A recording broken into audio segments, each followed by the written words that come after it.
చదువుకున్నాం. న్యాయాధిపతుల గ్రంథం 14వ అధ్యాయం. ఈ అధ్యాయంలో సంసోను యొక్క కార్యాలు, సంసోను దేవుని ఆత్మ బలము చేత ఎలాంటి కార్యాలు చేశారు 14, 15, 16 అధ్యాయాల్లో మనకి ఆయన చేసిన, దేవుడు ఆయన ద్వారా జరిగించినటువంటి గొప్ప కార్యాలన్నీ కూడా రాయబడ్డాయి. దేవునికి స్తోత్రం కలుగుతుంది. హల్లెలూయా. ప్రియులారా, సంసోను ఆయన జన్మం చాలా ప్రత్యేకమైంది.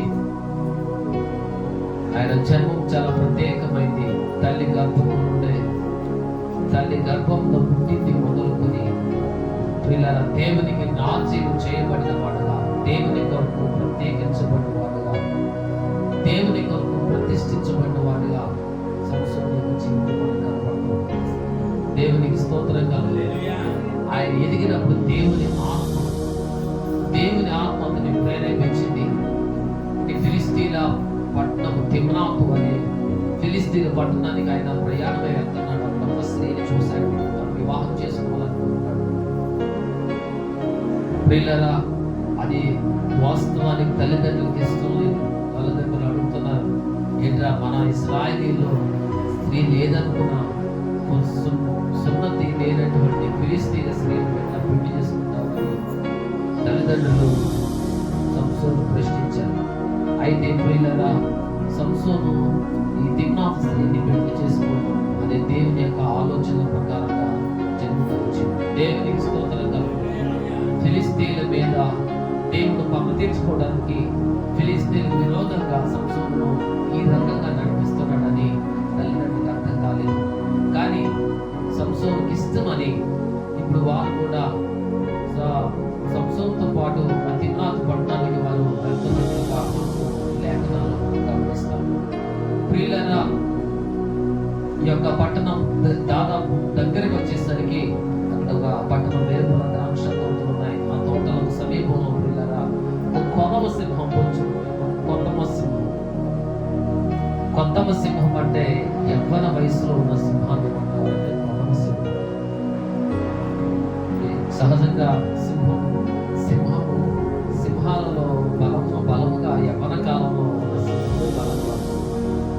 అందుకే ప్రియులారా, ఆ కొత్తమ సింహం యవ్వన కాలంలో ఉన్న కొత్తమ సింహం ప్రియులారా ఒక్కసారిగా సంసోనుని ఎదుట చంపాలని దేవునికి స్తోత్రంగా అకస్మాత్తుగా ఎదురుపడ్డది. తల్లిదండ్రులు వేరుగా సంసోను కంటే ముందుగా నడుస్తున్నారు. సంసోను ఒంటరిగా నడుస్తూ వెళ్తూ ఉన్నప్పుడు ఈ కొత్తమ సింహము ప్రియులారా ఆ మార్గ మధ్యంలో వచ్చి ఉండి సంసోనుని చంపదూచింది. అయితే సంసోను ప్రియులారా చేతిలో ఏ ఆయుధం లేదంట, చేతిలో ఏమీ లేదు, ఖాళీ చేతిలో ఉన్నాడు. సంసోను మీద ఆ కొదమ సింహము చంపడానికి అతని మీదకి ఉరికి వచ్చింది. ప్రియులారా, సింహంతో పోరాడాడు. ఆ కొదమ సింహంతో పోరాడాడు. ప్రియులారా, ఒక మేక పిల్లను చీల్చినట్లుగా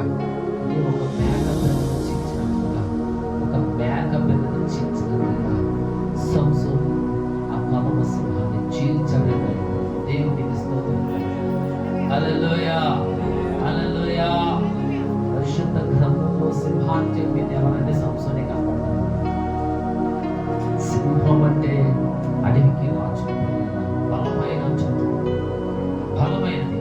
తన బలాన్ని అడవిలో ఉన్న ప్రతి జంతువు మీద ప్రదర్శించినప్పుడు, అడవి జంతువులో ప్రతి జంతువును మోపరుచుకున్నప్పుడు, ప్రతి జంతువును జయించగలదు. అందుకే సింహానికి అడవికి రాజు అనే సింహాన్ని పేరు.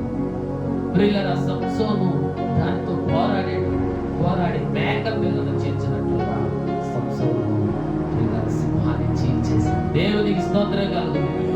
హల్లెలూయా, హల్లెలూయా. అతడు ఎక్కడికి వెళ్తున్నాడంటే తిమ్నాతు పట్టణంలో ఉన్న ఆ ఫిలిస్తీన్ల స్త్రీని వివాహం చేసుకోవడానికి మాట్లాడడానికి వెళ్తున్నాడు. అది దేవుని చిత్తం వల్ల అతను నడిపించబడుతున్నాడు. ఫిలిస్తీన్ని హతమార్చడానికి, ఫిలిస్తీన్ల మీద ఫిలిస్తీన్ ఇశ్రాయేలు ఏలుతున్న కాలం అని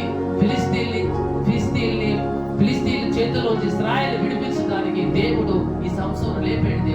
దేవుడు సిద్ధపరిచిన ఆయుధం, దేవుడి చేతిలో ఒక బాణం సంసోను. ప్రియులారా, ఇప్పుడు ఫిలిస్తీన్ల మీద పగ తీర్చుకోవడానికి అతను బయలుదేరుతున్న వేళ దేవుని చిత్తము నెరవేరకుండా అపవాది అక్కడ కూర్చున్నాడు. దేవునికి స్తోత్రం. హల్లెలూయా. ఒకవేళ సింహం చేతులు చచ్చిపోయాడు కదా, ఫిలిస్తీన్ చేతులు ఇశ్రాయేలుకి రక్షణ ఉందా? వస్తుందా? రాదు. దుష్టుడు అపవాది సింహం కదా. అపవాది కూడా ఎవరండి? గర్జించు సింహం. సాతాను కూడా గర్జించే సింహం. కాబట్టి ఆ ద్రాక్ష తోటల దగ్గర, తిమ్నాతు పట్టణం వెలుపల ద్రాక్ష తోటల దగ్గర ఈ సింహం, అపవాదైన సింహం సంసోను జీవితంలో దేవుని చిత్తం నెరవేరకుండా అతన్ని హతమార్చడానికి, దేవుని చిత్తాన్ని అతని జీవితంలో నాశనం చేయడానికి ఆ సింహం పొచ్చు. దేవునికి స్తోత్రం కలుగుతుంది. నా మాట జాగ్రత్తగా ఆలోచించాను. నేను ఎక్కువసేపు చెప్పను, కొద్దిసేపు చెప్తాను, కొద్ది నిమిషాలే. అయితే ప్రియులారా, ఆ 10వ సింహం అపవాది సంసోను జీవితంలో సంసోను నాశనం చేయాలని, సంసోను దేవుని చిత్తం చేయకుండా, ఫిలిస్తీన్ల మీద ఇశ్రాయేలు విజయం పొందకుండా ఆప చూసడానికి సాతాను ప్రయత్నం చేస్తున్నాడు. ఒక సింహంలా ఈ ఉదయకాలం దేవుని వాక్యం వింటున్న నీ జీవితంలో, నా జీవితంలో కూడా మనకి సింహం లాంటి పరిస్థితులు బొబ్బరించి నిన్ను భయపెట్టి, దేవుని చిత్తం నీ జీవితంలో జరగకుండా నేను భయపెట్టే వ్యక్తులు నీ కుటుంబంలోనే లేవచ్చు. నిన్ను భయపెట్టి దేవుని చిత్తం నీ జీవితంలో జరగకుండా నేను వెనక్కలాగే వ్యక్తులు నీ కుటుంబంలోనే లేవచ్చు, నీ సమాజంలోనే లేవచ్చు, నీ సంఘంలోనే లేవచ్చు. దేవునికి స్తోత్రం కలుగునుగా. హల్లెలూయా. బొబ్బరిస్తుంది కదా సింహం అని వెనక్కి పారిపోతావా? బొబ్బరిస్తున్నాయి కదా పరిస్థితులు, వెనక్కి పారిపోతావా? దేవుని చిత్తం నీ జీవితంలో జరగకుండా నీకు పరిస్థితులు అడ్డుపడుతున్న వేళ నువ్వు వెనక్కి పారిపోతావా?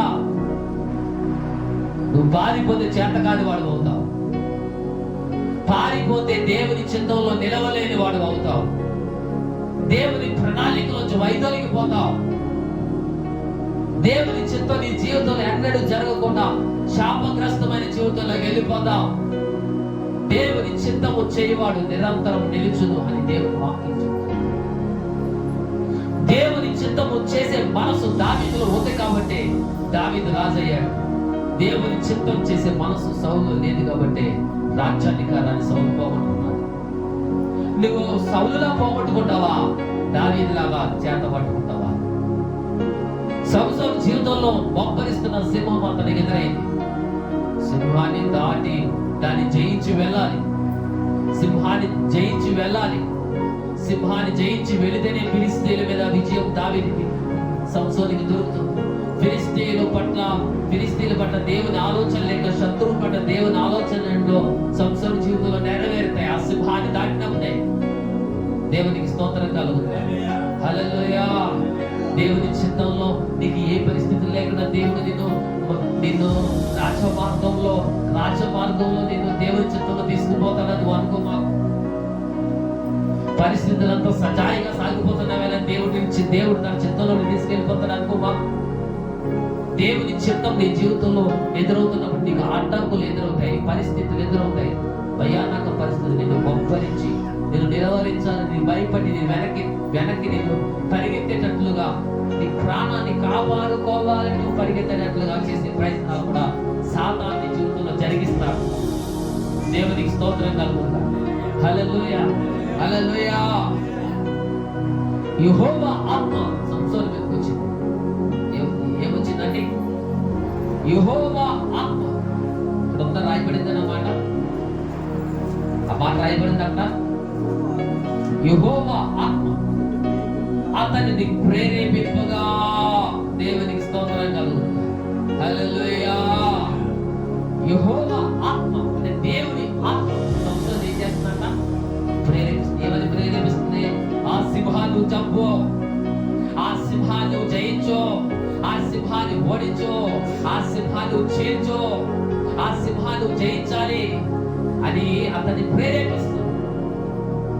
మానవ రీత్యా, మానవ కోణంలో సంసోను మనిషే కదా. సంసోను పుట్టుకతో బలవంతుడే కాదండి. దేవుని ఆత్మ అతని మీద వచ్చినప్పుడల్లా దేవుని బలం ఆయన రోజు బయటకు వచ్చింది. దేవునికి స్తోత్రంగా. హల్లెలూయా. అతడు ప్రతిష్ఠ కలిగిన వాడు కాబట్టి, నాశనం చేయబడిన వాడు కాబట్టి, దేవుని ఆత్మ అతని మీదకి వచ్చినప్పుడు అతడు బలవంతుడుగా కనబడేవాడు. ఇప్పుడు దేవుని ఆత్మ అతను ప్రేరేపిస్తుంది. నువ్వు ఆ సింహాన్ని జయించాలి, ఆ సింహాన్ని ఓడించాలి. చేతుల్లో ఆయుధాలు లేవు. అయ్యా నేను ఎట్లా జయించాలి? ఆయుధాలు లేవు, కర్ర కూడా లేదు, ఒక రాయి కూడా లేదు, కొట్టడానికి ఒక రాయి లేదు, కొట్టడానికి ఒక కర్ర కూడా లేదు, ఖాళీ చేతులతో ఉన్నాడు, ఆయుధాలు ఏం లేవు. సింహం అతని మీదకి రావడానికి బొబ్బరిస్తుంది, అతన్ని చంపడానికి బొబ్బరిస్తుంది, భయపెడుతుంది, గాండ్రిస్తుంది. అయితే ప్రియులారా, దేవుని ఆత్మ అతను ప్రేరేపిస్తుంది. దేవునికి స్తోత్రం కాదు. దేవుని ఆత్మ ప్రేరణకు లోబడతాడు. నేను కూడా దేవుని ఆత్మ ప్రేరణకు లోబడాలి. దేవుని ఆత్మకు లోబడాలి. నీ ఎలాంటి పరిస్థితుల్లో దేవుని ఆత్మ చెప్తున్నా నువ్వు జయిస్తావు, నువ్వు ముందుకెళ్ళగలవు, నీ పరిస్థితుల్లో నిలబడగలవు అని దేవుని ఆత్మ నీకు ప్రేరేపిస్తుంది. అప్పుడు ఆ సమస్యలు జయించాలి, ఆ పరిస్థితులు జయించాలి, ఆ వ్యక్తులు జయించాలి, నీకు విరోధం కలిగించే వ్యక్తులు జయించాలి.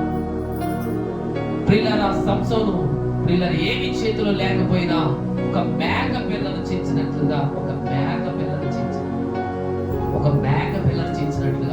సింహాన్ని యుద్ధంతో పోరాడి దాన్ని జయించాడు. దేవునికి స్తోత్రం కలుగుతుంది. హల్లెలూయా.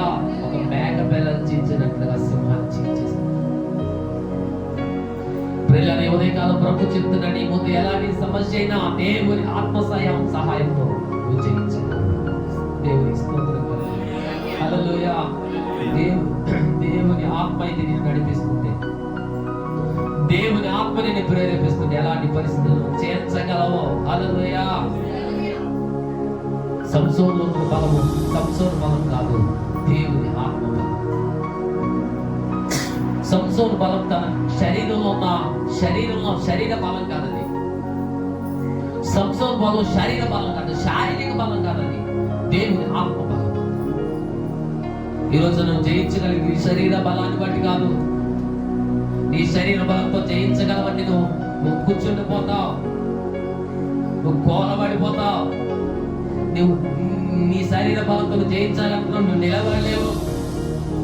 అని నీలో నీ పరిస్థితులన్నిటిని జయించేది నీలో ఉన్న శారీరక బలం కాదు, నీలో దేవుడు ఉంచిన తన ఆత్మ బలం. దేవునికి స్తోత్రం. హల్లెలూయా. ఆయన ఒక సింహం నిలబడితే నీకున్న సింహం లాంటి పరిస్థితి నిలబడచ్చు. కానీ ప్రభు చెప్తున్నాడు, నువ్వు చీల్చి వేస్తావు. హల్లెలూయా. నువ్వు చీల్చేస్తావు. దేవుని ఆత్మ నీ మీదకి వచ్చినప్పుడు, దేవుని ఆత్మ నీలో పనిచేసినప్పుడు, దేవుని ఆత్మ నేను ప్రేరేపించినప్పుడు ఎలాంటి పరిస్థితులు నీ ముందు నిలబడ్డా దేవుని చిత్తము ఎదుట జరగకుండా నేను అడ్డగిస్తున్నా.